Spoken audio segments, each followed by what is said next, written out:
સુરતથી સમાચાર મળી રહ્યા છે। વધુ એક આંગળીયા પેઢીનો કર્મચારી અહીંયા લૂંટાયો છે। આંગળીયા પેઢીના કર્મચારીઓ હંમેશા લૂંટારુઓના સોફ્ટ ટાર્ગેટ હોય છે અને ફરી એકવાર આવું થયું છે। આર મહેન્દ્ર આંગળીયા પેઢીનો કર્મચારી લૂંટાયો છે। નકલી પોલીસ બનીને લૂંટારાઓ આવ્યા હતા અને લૂંટ ચલાવી ફરાર થઈ ગયા છે। અમદાવાદથી સુરત બસમાં આ કર્મચારી જઈ રહ્યો હતો। એ વખતે એને લૂંટી લેવામાં આવ્યો। સોના ચાંદી અને રોકડ મળી 16,50,000ની લૂંટ કરવામાં આવી છે। એક જ પેઢીના કર્મચારી સાથે 24 કલાકમાં આ બીજી વાર લૂંટ થઈ છે। ગઈકાલે 26 લાખના સોના ચાંદીના દાગીના અને રોકડની લૂંટ થઈ હતી।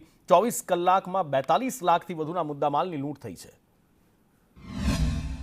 ફરિયાદી પોતે આગળિયા કુરિયર પેઢીના હીરાના પેકેટ તેમજ ચાંદીના દાગીના તેમજ સોનાના દાગીનાનું પેકેટ એ રીતે લઈ અને પોતે ઉતરેલા એ દરમિયાન એક ગાડીમાં આવેલા અજાણ્યા ઈસમોએ પોલીસ તરીકે ઓળખ આપી અને તારી જોડે શંકાસ્પદ વસ્તુ છે એમ કરી અને ગાડીમાં બેસાડી અને ફરિયાદીને લઈ જઈ અને જબરજસ્તીથી તેમની પાસેથી કુલ 16,56,000ને મત્તાની હીરાના પાર્સલો તેમજ ચાંદીના પાર્સલ અને એક સોનાનું પાર્સલ મળી અને લૂંટ કરવા અંગેની વરાછા પોલીસ સ્ટેશનમાં ફરિયાદ નોંધાયેલ છે।